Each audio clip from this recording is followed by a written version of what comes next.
All right, let's go ahead and do this. So we have a problem here that talks about a jet flying at 400 miles per hour. Okay, and that jet is flying in this direction, which is written as 30 degrees east of north. We'll go through what that means in a second. We know that that's where we would like to be, right? We would like to be moving 30 degrees east of north at 400 miles per hour, but that's not the reality because what's actually happening is we're flying with this heading and with that speed, but we are uh, facing some winds, right? The wind that we're facing is blowing due south at 20 miles per hour. So there's some kind of interference. And the way I want you to think about this is by looking at it kind of as an angle, right? So we know that these are the directions, right? These are the cardinal directions. Up here, obviously, we have north, east to our right, south, and west. You can fit them nicely on this coordinate plane. And we know that we're starting north, right? We're looking north.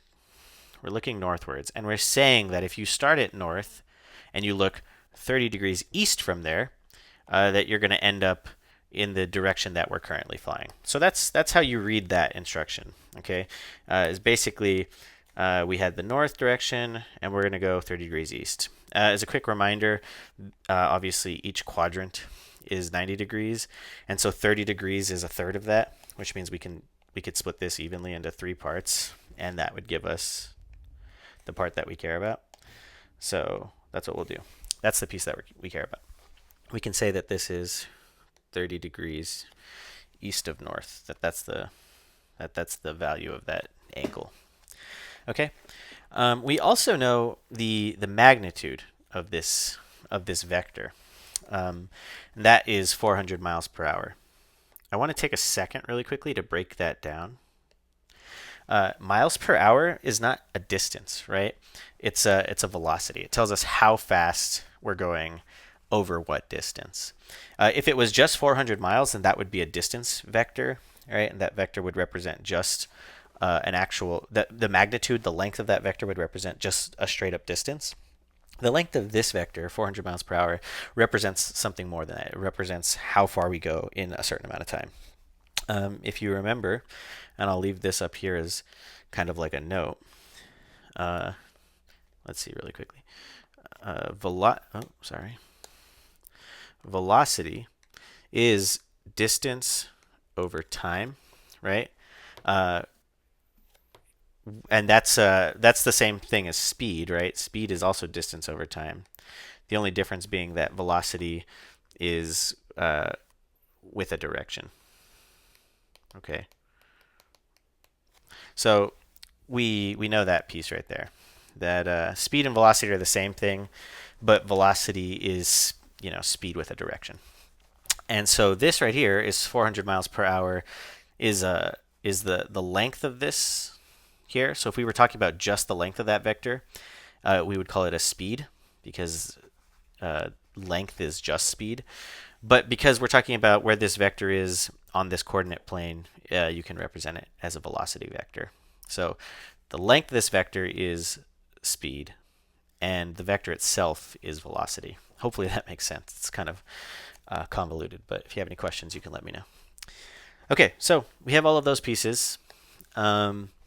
We've talked about the heading, right? We know that it is this 30-degree angle, and this vector represents our velocity. The length of that vector is the speed that we're traveling. Now what we want to talk about is like what goes into that vector. There's two parts. If you were to draw the point here that this vector points at, you would have some x, y value, right? And you might remember that a point, the point that a vector points to can be represented with this vector notation, which is where you get these little triangle brackets, right? And this would be your x component, and this would be your y component. We call them components. Well, the general formula for this, for the components of a vector, at least when it comes to heading and bearing, is it depends on the angle that we're looking at. So that's the next piece we need to talk about. In this triangle here, right? If you were to imagine a little triangle here, we have some triangle that has a hypotenuse. We're used to seeing hypotenuses. We have some x distance and we have some y distance, right? Okay, so that should make sense to you. Well, that x distance represents this x component, and this y distance represents this y component. Okay, so keep that in mind as we do this trig calculation. We know that the angle we care about is this 30 degrees. So let me ask you something. If we care about the adjacent side, which in this case is the y component, right? What trig function corresponds with an adjacent side? You have to go back to SOHCAHTOA to remember this. You'll find that, so we had SOHCAHTOA. The adjacent side is with the cosine function. So that means if we wanted to find the length of our y component, right, this one here, you would want to take the cosine. So let me go ahead and start setting that up really quickly. Basically, our y component, which is what we just said, is the cosine of 30. And you have to multiply that by the hypotenuse that we have, right? The reason for that is, if you think about it,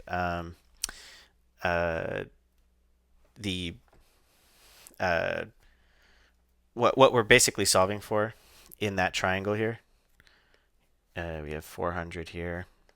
We have some unknown thing. I'm just going to call it y. And we have a 30 degrees here, right? We know that normally you would set cosine up as cosine of some angle is equal to the adjacent over the hypotenuse. Well, we know the hypotenuse and we know the angle, so this is cosine of 30. We want to find the adjacent, but we know that the hypotenuse is 400, right? So if you rearrange to try to get a by itself, you end up with 400 cosine of 30 is going to be equal to a. That stands for adjacent. Over I shouldn't have called it a because over here I called it y, but that's the same thing. I just want you to realize where I'm getting that from. The adjacent side here is this adjacent side here, right? So that's where that comes from. And so we know that the component here, the y component, is the equation 400, or the expression 400 times the cosine of 30. Okay, so that's where we get it from. And that's just trying to calculate the components of our vector. You'll recall then that if you want to find the opposite, right, which is this piece, right? If this is our angle, the opposite leg is this one right here. That's the opposite leg. The sine goes with opposite over hypotenuse. And so that you could do the same calculation. You could say that the sine of an angle 30 is equal to the opposite, which is what we're looking for, over a number, the value we have for the hypotenuse, which is 400. You rewrite that, try to get O by itself, and you get 400 times the sine of 30 is going to give you, I'm just going to write OPP because that looks like a 0. Okay, so 400 times the sine of 30 gives you the opposite leg. So that's actually the expression we can use to calculate our x component. Okay, so now we have two pieces for our components. We have the 400 sine of 30 for how far we're moving in the x direction, which is east to west. And 400 cosine of 30 tells us how far we're moving in the y direction, which is north to south. Okay, cool. So that's how we got those calculations. Great. Okay, so that's the vector component thing that we're doing right there. I'm going to go ahead and you should at this point plug it into your calculator to see what that gives you. I'm going to provide it here as well, so that just know I did this off screen. That 400 times sine of 30 just ends up being 400 times sine of 30 ends up being 200. Okay, and 400 times the cosine of 30 ends up being approximately 346.4. Okay. Sorry, that's not a parentheses. That's a bracket. Okay, cool. So that's what that ends up being. Um, so these are our components, and all this means is that this vector here can be drawn by moving in the x direction about 200 units and moving from there in the y direction about 346.4. I'm going to erase this little squiggle here because it doesn't look like an approximately sign. It looks like a negative. I don't want to confuse you. So just know that it's approximately 346 and not exactly. Okay, cool. The last thing to consider here is that we have the wind piece, right? The wind piece. The wind is, we're told, moving 200 or 20 miles per hour due south. Okay, so I'm going to go ahead and represent that using this color here. It's not exactly the same length; it's shorter, right?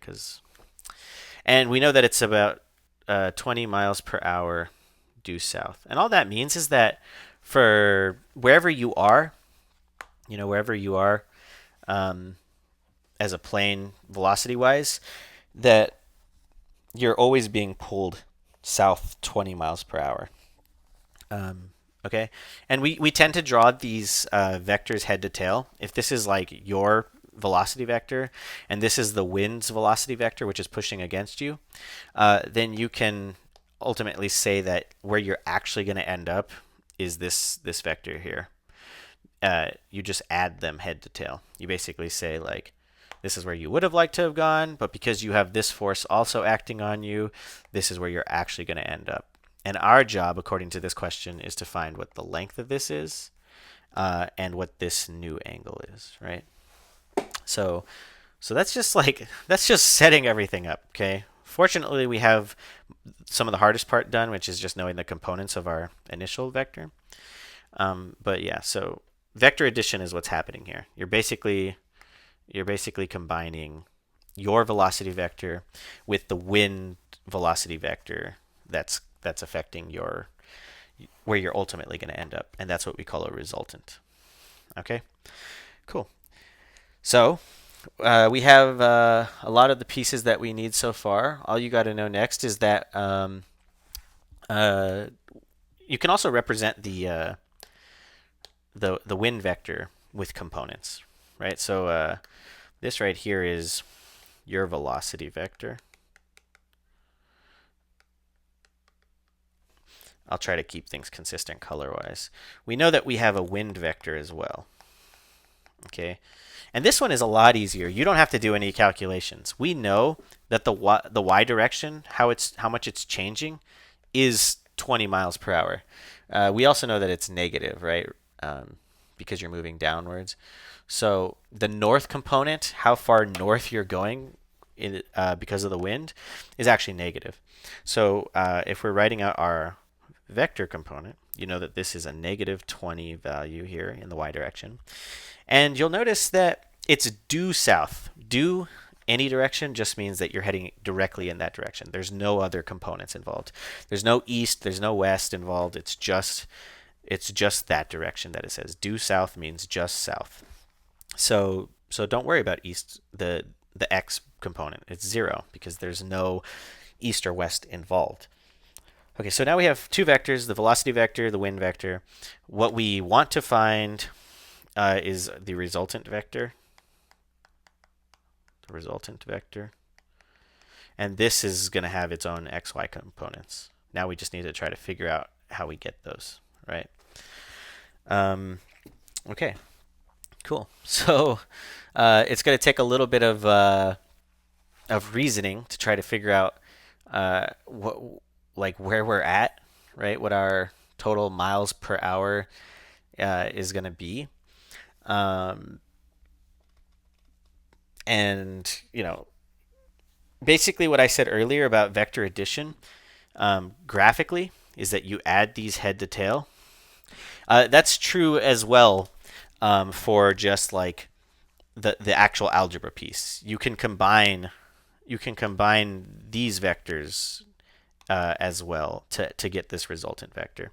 And so really all that's going to end up being is we know that there's no east we know that there's no east-west direction change because of the wind, right? So we're just going to end up with what we had started with, 200. So our resultant vector doesn't change east to west at all because of the wind. So we can leave it as 200. But what happens when you add the north-south or south vector or component from the wind vector, it is really just you combine this piece and you combine this piece. 346.4 minus 20 is just going to give you 326.4. And that's our new vector. Okay, those are the components of our new vector at least. Okay, so that's all that's good to know. Okay, what that means for us is that to get to this vector where this one lands, all you got to do is move 200 east, 200 units eastward, and then from there move up 326.4 units north. And that gives us a triangle, right? And so I'm going to draw that triangle. That triangle looks like, sorry, let me do this. That triangle looks like this. Okay. And let me color code some of that so that it's a little obvious what I'm talking about here. Actually, I'm going to make that thicker just so it's really obvious. That is the green vector that we've been looking at here. Okay. And it has x and y components. We just calculated that the x component is, the x component is 200. And we also calculated that the y component is 326.4. Okay, so you could probably see where we're going with this. Magnitude, which is the fourth thing that we're looking for here, is just the length of this vector. The way you know that it's asking for magnitude is because it's asking for speed. If you remember my little rant at the beginning here, speed is distance over time. That's the miles per hour piece. That's this right here. We know that this vector represented a speed, that the length of this vector represented a speed. So we know that what we're looking for is the length of this new vector. When it's asking for speed, it's asking for the length here. Well, how do you find the length of a side or of the hypotenuse on a right angle or a right triangle? You will recall that it is just a squared plus b squared equals c squared. C being our hypotenuse, which means c is equal to the square root of a squared plus b squared. And you just plug all that stuff in, right? So go ahead, using the Pythagorean theorem, we know that this new vector, which we can keep calling c, is just going to be, this is 326.4 squared plus 200 squared, and we got a square root around all that. If you calculate that all out, and feel free to put it in a calculator yourself so that you see, you end up with about 383 miles per hour. So basically, the speed that we're moving at now is 383 miles per hour. That's what this new vector is doing. And then finally, what we want to do is this new angle. Obviously, we were originally trying to move in this direction, but the wind blew us off course a little bit, and so we ended up going in this direction. So we need to calculate that angle. And the way to do that, there's a couple ways. I mean, you could do it however you want.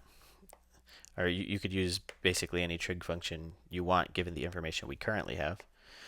But a reliable way to do that, moving forward, just to be safe, is to use a function that has pieces we know. Since we know this, so this is the angle that we're looking at, right? This is the angle that we're looking at. This piece here. Let's see really quickly. Let me just confirm this. Tangent of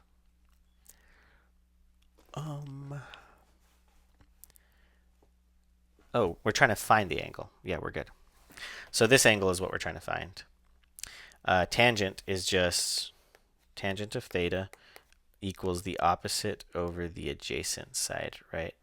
So the new angle that we're going is just this opposite over adjacent side. And we have an opposite side. That would be this 326.4 piece. Or, well, let's see really quickly. If this is the angle that we're looking for here, this is the angle that we're looking for. And this is the triangle that we're looking at. Well, I guess this is the angle that we end up with. Well, they're complementary, so we could do both. This is the triangle that we're looking at. We have this here. This is the angle that we're looking for. This is our opposite side, and this is our adjacent side. Sorry, let me fix that. This is our adjacent side, right? We can try to solve for this angle here. When I say this angle, I'm talking about this one right here. And then that will give us this one as well, if we want. So basically, we just set that up. We say that tangent, I'll call this one right here theta. Tangent of theta is going to be equal to the opposite, which is this like y component, right? Let me see. Angle east of north. Yeah, this should be fine.